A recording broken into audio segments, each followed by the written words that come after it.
Mr. President, I want to read out loud, verbatim, a voicemail that was left on my office phone this morning. I wish I could play it, because if you hear the voice, you will understand more completely why I believe this particular voicemail was compelling. I am 14 years old, from St. Louis, 63011. And I've been really looking a lot into the Orlando shootings and just really gun control in general. And I was kind of thinking, and I thought, I'll be a freshman this year, and I want to go to high school, and I want to drive a car, and I want to go to prom, and I want to graduate high school, and I want to go to college, and I want to graduate college, and I want to get a job, and I want to get married, and I want to have kids. But since Missouri voted on that those on terrorist watch list can purchase guns, I'm scared that I won't be able to do those things. I know that I'm young, and I don't really know what plays into your job at all.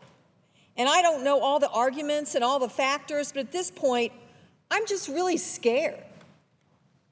And people are dying. And I think something needs to change. And so whatever that may take, please just take my feelings into consideration, and I would really, really, really appreciate it. So thank you so much. Bye. That's a 14-year-old girl from St. Louis. Now, she's a little confused about who has decided that people on the terrorist watch list can buy guns. It is, in fact, the United States Senate that made that decision in December, on a vote that has been recounted over and over again, basically a party line vote, that we were not going to take the common sense step of saying that if the most trusted law enforcement professionals in the world, the most professional and highly trained, have put an individual on the terrorist watch list, that we should not let them buy guns in this country. Pretty common sense. And a 14-year-old knows it. And she's scared. One of the pieces of legislation that Senator Murphy is asking for bipartisan support for is the one that closes the gun show loophole and the online loophole when it comes to background checks. What are we afraid of? What are we afraid of with a background check? Why should we have massive categories of gun purchases in this country without a background check?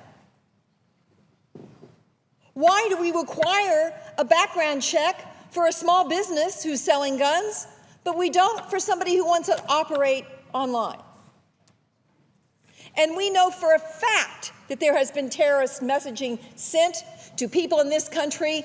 You can weaponize yourself at gun shows, and with some pretty heavy artillery. We are, in fact, pointed out in the rest of the world as the place that it's easiest, with no questions asked, to obtain weapons that can kill and slaughter dozens and dozens of people in mere seconds. Why is this so hard? Where is the invisible hand that's stopping this? I don't want to be cynical about it. Is it the NRA? Is it the NRA that is single-handedly stopping this?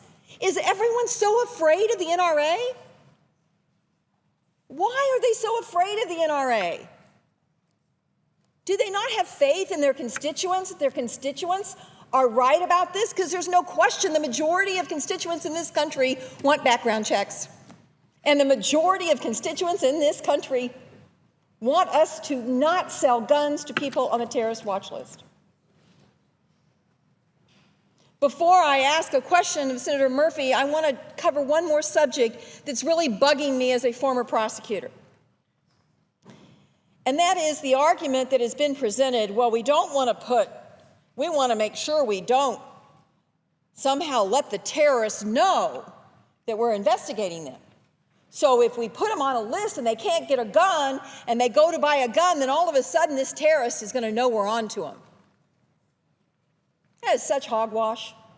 And let me explain why. We have a no-fly list. We have other kinds of lists in this country. If the FBI is investigating, they have the discretion in this bill to remove someone from that list for purposes that would support pursuing that individual without him knowing that he was ever on the list. So all they would have to do is, if they are about to get intelligence, or they think they're about to get intelligence, or they think they are about to be able to uncover a larger plot, or even if they think they are about to arrest the terrorist in question, they are absolutely on top of it. And they can easily remove the name from the list and continue to pursue that individual, track that individual, and make sure that whatever gun that they might purchase is never used. This bill, when it comes to the terrorist watch list, gives the FBI that discretion. There is not going to be a terrorist that gets the heads up that's all of a sudden going to send them into hiding, or send them, unfortunately, unless we pass the bill, to the internet or to the nearest gun show.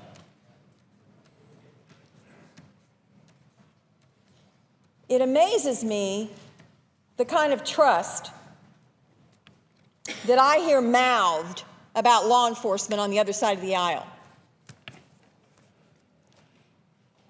But yet, they are not willing to trust the FBI with the serious decision as to whether or not an individual belongs on a terrorist watch list. And they are not willing to trust the FBI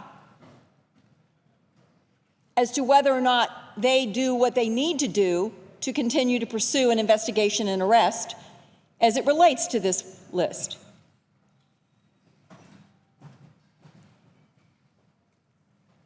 I think this is a gut check moment for this country.